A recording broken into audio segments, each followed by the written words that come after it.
Hello दोस्तों, पिछले सत्र में हमने पाइथागोरस प्रमेय के बारे में पढ़ा था तथा इसके महत्व को समझा था और हमने कहा था कि इसके बारे में हम अगले सत्र में विस्तार से पढ़ेंगे। हालांकि कई अन्य गणितज्ञ थे जिन्होंने इस प्रमेय को विभिन्न विधि के माध्यम से सिद्ध किया है। इस सत्र में हम उसमें से एक विधि का उपयोग करके इसे सिद्ध करेंगे, यानी कि यहाँ पर हम समरूप त्रिभुज के कंसेप्ट का उपयोग करेंगे। मान लीजिए हमें सिर्फ समकोण त्रिभुज यानी राइट एंगल ट्रायंगल ABC दिया है जिसका समकोण B पर है, अर्थात कोण B 90 अंश का है और हमें यह सिद्ध करना है कि कर्ण का वर्ग शेष दो भुजाओं के वर्गों के योग के बराबर है। जैसा कि यहाँ हम देख सकते हैं कि AC कर्ण है, इसलिए वास्तव में हमें AC का वर्ग बराबर AB का वर्ग धन BC का वर्ग यह सिद्ध करना है। इसके लिए हम पहले सम्मुख भुजा यानी ऑपोजिट साइड AC पर समकोण B से एक लंब रेखा यानी परपेंडिकुलर लाइन बनाएंगे और जिसके कारण अब हम देख सकते हैं कि हमारा समकोण त्रिभुज दो छोटे छोटे समकोण त्रिभुज ADB और BDC में विभाजित हो गया है। दोस्तों, अगर आपको याद होगा, मैंने शुरू में ही कहा था कि यहाँ हम समरूप त्रिभुज के कंसेप्ट का उपयोग करेंगे।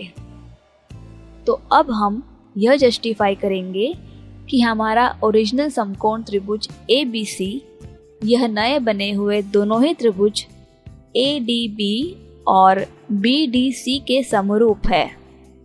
हम यहाँ दोनों को एक साथ हल करने जा रहे हैं, इसलिए आपको थोड़ा कंसंट्रेट करने की ज़रूरत है।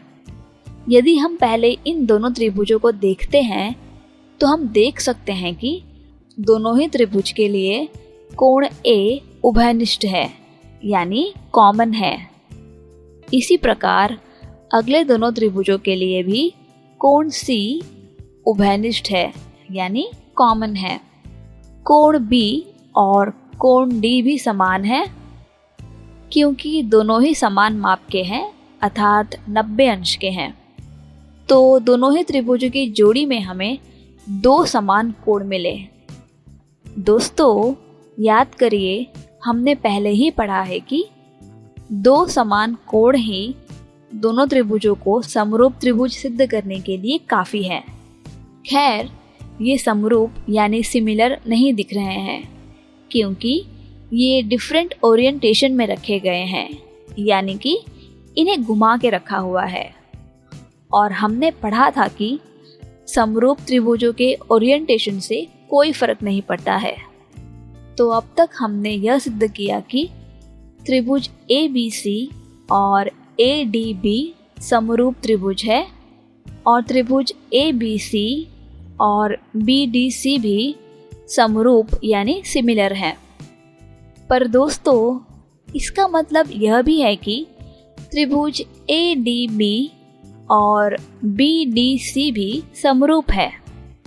दोस्तों, जैसा कि हम देख सकते हैं कि सभी त्रिभुज समरूप हैं, तो अब हम सब जानते हैं कि उनके संगत भुजाओं का अनुपात भी बराबर होगा। अगले स्टेप की ओर बढ़ने से पहले चलिए एक बार फिर से हमारे उद्देश्य यानी हमारे एम को देख लेते हैं। हमें AB का वर्ग धन BC का वर्ग बराबर AC का वर्ग यह सिद्ध करना है। इसलिए हम इन दोनों अनुपातों को मानेंगे क्योंकि जब हम इनका तिर्यक गुणा करेंगे तो हमें AB का वर्ग मिलेगा और इसके साथ हमें BC का वर्ग मिलेगा। मुझे आशा है कि आपको हमारा अगला स्टेप समझ में आ गया होगा। जी हाँ, अब हम इन दोनों समीकरण को जोड़ने वाले हैं। हम यहाँ AC उभयनिष्ठ यानी कॉमन ले सकते हैं और हमें पता है कि AD धन DC यह AC के बराबर है और आप देख सकते हैं कि हमने AB का वर्ग धन BC का वर्ग बराबर AC का वर्ग यह सिद्ध कर लिया है। तो यहाँ आपने देखा कि समरूप त्रिभुज यानी सिमिलैरिटी के कंसेप्ट का उपयोग करके इसे कुछ आसान से स्टेप में हमने प्रमेय को सिद्ध किया है। तो दोस्तों, हम उम्मीद करते हैं कि आपको हमारा यह वीडियो अच्छा लगा होगा, और अगर वीडियो अच्छा लगा हो तो उसे लाइक कर दीजिए, अपने दोस्तों के साथ शेयर कर दीजिए। आपको वीडियो के बारे में कोई भी डाउट या प्रश्न हो तो हमें कमेंट करके ज़रूर बताइए। और हाँ, आगे और भी ऐसे वीडियोस के लिए हमारा चैनल सब्सक्राइब करना ना भूलें। धन्यवाद।